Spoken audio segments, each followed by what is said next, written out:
Welcome to Just the Word, where we're reading through the Bible in 1 year. And I'm Net.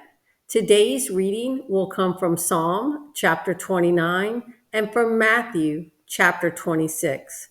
Psalm chapter 29. Ascribe to the Lord, O mighty ones. Ascribe to the Lord glory and strength. Ascribe to the Lord the glory due his name. Worship the Lord in the splendor of his holiness. The voice of the Lord is over the waters. The God of glory thunders. The Lord thunders over the mighty waters. The voice of the Lord is powerful. The voice of the Lord is majestic. The voice of the Lord breaks the cedars. The Lord breaks in pieces the cedars of Lebanon. He makes Lebanon skip like a calf, Syrian like a young wild ox. The voice of the Lord strikes with flashes of lightning. The voice of the Lord shakes the desert. The Lord shakes the desert of Kadesh.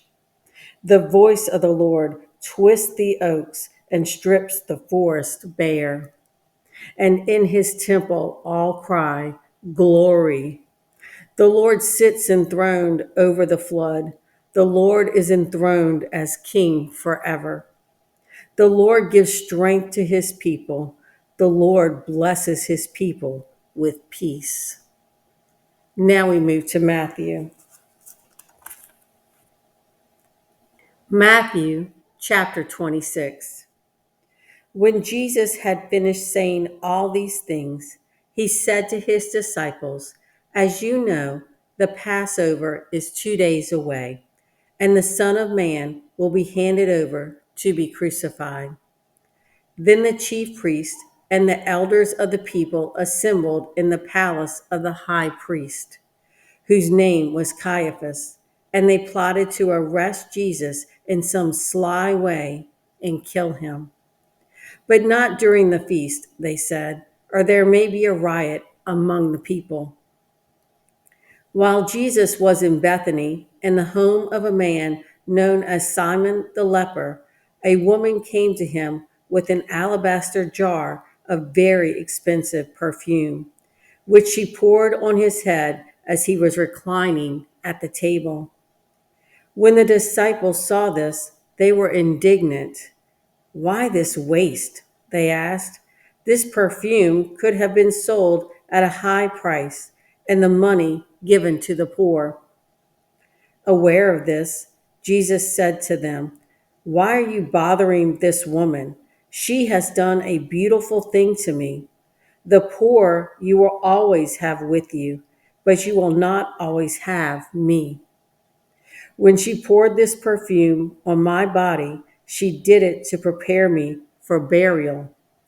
I tell you the truth, wherever this gospel is preached throughout the world, what she has done will be told in memory of her. Then one of the 12, the one called Judas Iscariot, went to the chief priest and asked, What are you willing to give me if I hand him over to you? So they counted out for him 30 silver coins. From then on, Judas watched for an opportunity to hand him over. On the first day of the feast of unleavened bread, the disciples came to Jesus and asked, Where do you want us to make preparations for you to eat the Passover? He replied, Go into the city to a certain man and tell him, The teacher says, My appointed time is near. I am going to celebrate the Passover with my disciples at your house. So the disciples did as Jesus had directed them and prepared the Passover. When evening came, Jesus was reclining at the table with the 12. And while they were eating, he said, I tell you the truth, one of you will betray me. They were very sad and began to say to him, one after the other, Surely not I, Lord. Jesus replied, The one who has dipped his hand into the bowl with me will betray me. The Son of Man will go just as it is written about him. But woe to that man who betrays the Son of Man. It would be better for him if he had not been born." Then Judas, the one who would betray him, said, "Surely not I, Rabbi." Jesus answered, "Yes, it is you."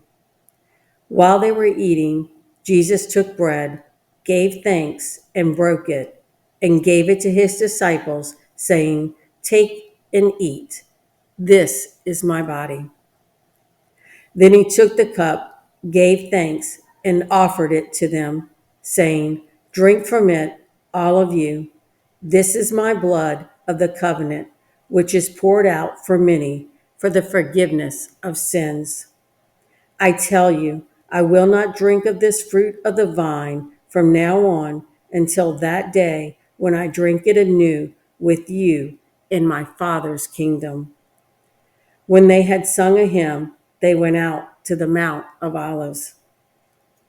Then Jesus told them, "This very night you will all fall away on account of me, for it is written, 'I will strike the shepherd, and the sheep of the flock will be scattered.' But after I have risen, I will go ahead of you into Galilee." Peter replied, "Even if all fall away on account of you, I never will."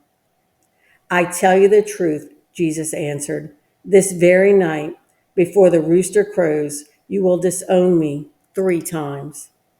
But Peter declared, "Even if I have to die with you, I will never disown you." And all the other disciples said the same. Then Jesus went with his disciples to a place called Gethsemane, and he said to them, "Sit here while I go over there and pray." He took Peter and the 2 sons of Zebedee along with him, and he began to be sorrowful and troubled. Then he said to them, "My soul is overwhelmed with sorrow to the point of death. Stay here and keep watch with me." Going a little farther, he fell with his face to the ground and prayed, "My Father, if it is possible, may this cup be taken from me. Yet not as I will, but as you will." Then he returned to his disciples and found them sleeping.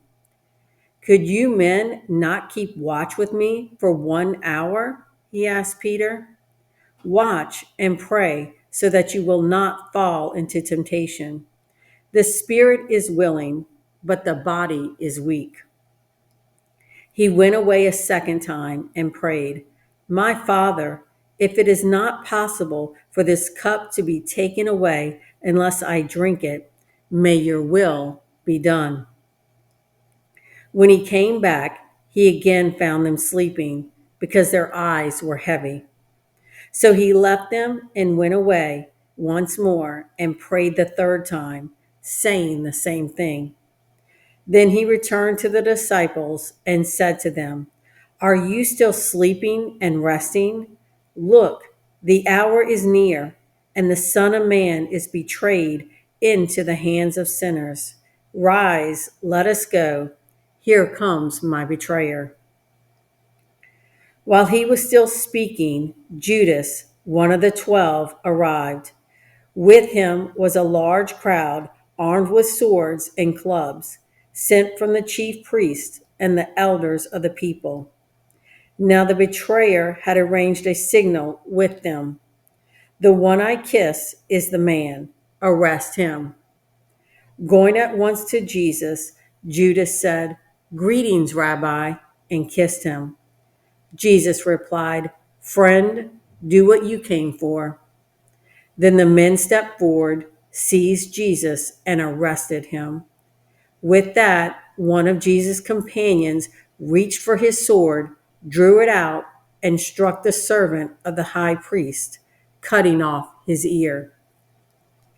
"Put your sword back in its place," Jesus said to him, "for all who draw the sword will die by the sword.